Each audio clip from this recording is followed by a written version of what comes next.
सास का शक और बहू की परीक्षा। सास के मन में बहू को लेकर पहले से ही कुछ शंकाएं थीं। उसे लगता था कि नई बहू भले ही पढ़ी लिखी और समझदार हो, लेकिन गांव के जीवन और घर चलाने के तौर तरीकों में शायद वह निपुण न हो। हर बार जब बहू कुछ नया करती, सास चुपचाप उसे परखती। पकौड़ियों की घटना के बाद सास ने सोचा, पकौड़ियां तो ठीक थीं, लेकिन हो सकता है कि ये संयोग हो। बहू ने सचमुच तेल बचाया है, या बस मेरे कहने पर कम तेल में पकौड़ी बना दी। अगले दिन का भोजन। अगले दिन सास ने बहू से कहा, आज हम सब्जी और पूरियां बनाएंगे, लेकिन ध्यान रखना पूरियां तली जाती हैं और तेल बहुत ज्यादा लगता है। मुझे ये देखना है कि तुम तेल बचाने की बात पर कितना अमल करोगी। सास ने जानबूझकर रसोई में बहुत कम तेल रख दिया। बहू ने देखा कि तेल की मात्रा कम थी और वह समझ गई कि यह एक और परीक्षा है। लेकिन बहू को कोई शिकवा नहीं था। उसने मन ही मन तय कर लिया कि आज फिर से अपनी सूझबूझ से सास का दिल जीतेगी। सूझबूझ का कमाल, बहू ने आटा गूंथा और पूरियों को बेलने लगी। उसने सास से कहा, मां जी, मैं तेल को गर्म करने जा रही हूँ, लेकिन एक अलग तरीके से। सास ने आंखें फाड़कर पूछा, अलग तरीका?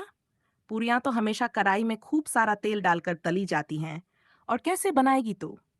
बहू ने मुस्कुराते हुए जवाब दिया, मां जी, आज मैं आपको बिना तेल बर्बाद किए पूरियां बनाकर दिखाऊंगी। पूरियों को कम तेल में बनाना, बहू ने एक मोटे तले वाली कढ़ाई ली और उसमें केवल 2 चम्मच तेल डाला।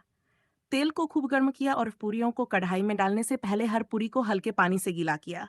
इससे पूरियां तेल कम सोखती और जल्दी फूल जाती। पूरियां सुनहरी और कुरकुरी बनकर तैयार हुई। सास ने देखा कि कढ़ाई में तेल अपचा हुआ था। यह देखकर उसकी आंखें चमक उठीं। सास की तारीफ पूरियों का स्वाद लेने के बाद सास ने कहा, बहू, सच में तुझसे बहुत कुछ सीखने को मिलता है। मैंने सोचा था कि तू तेल की बर्बादी करेगी, लेकिन तूने तो मुझे गलत साबित कर दिया। तेरे तरीके से तो खाना भी स्वादिष्ट बनता है और पैसे भी बचते हैं। बहू ने सिर झुकाकर जवाब दिया, मां जी, मैंने अपने मायके में सीखा था कि घर चलाना केवल पैसे कमाने का काम नहीं है। सही तरीकों से चीजों की बचत करना भी एक कला है। यही आदत हमें मुश्किल समय में काम आती है। गांव में प्रसिद्धि। सास और बहू के बीच के इस छोटे से संवाद ने पूरे परिवार के रिश्तों में मिठास भर दी। धीरे धीरे ये बात गांव में फैल गई कि किस तरह एक बहू अपने घर को सही तरीके से संभाल रही है। औरतें आकर उससे पूछने लगीं, बहू, हमें भी सिखा दो कि कैसे तेल, गैस और अन्य चीजों की बचत कर सकती हैं। बहू ने खुशी खुशी सबको अपने तरीके सिखाए। वह न केवल तेल बचाने के नुस्खे बताती, बल्कि सबको समझाती कि घर की हर चीज का सही इस्तेमाल कैसे करना चाहिए। सास का गर्व। अब सास को अपनी बहू पर गर्व होने लगा। वह जहां भी जाती अपनी बहू की तारीफ करती। मेरी बहू तो कमाल की है, इतनी समझदार कि हर चीज की कदर करना जानती है। उसने मुझे सिखाया कि घर चलाने की असली कुशलता छोटी छोटी बचतों में होती है। मिसाल बनी बहू। बहू की सूझबूझ और किफायत की बातें गांव से होते हुए आसपास के गांवों तक पहुंच गई। उसे हर जगह प्रशंसा मिलने लगी।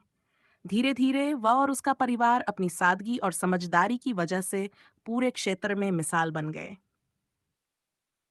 इस कहानी से हमें यह शिक्षा मिलती है कि छोटी छोटी बचतें बड़े बड़े परिणाम ला सकती हैं। परिवार चलाने और रिश्ते संभालने में केवल पैसे की नहीं, बल्कि सही सोच और समझदारी की भी जरूरत होती है।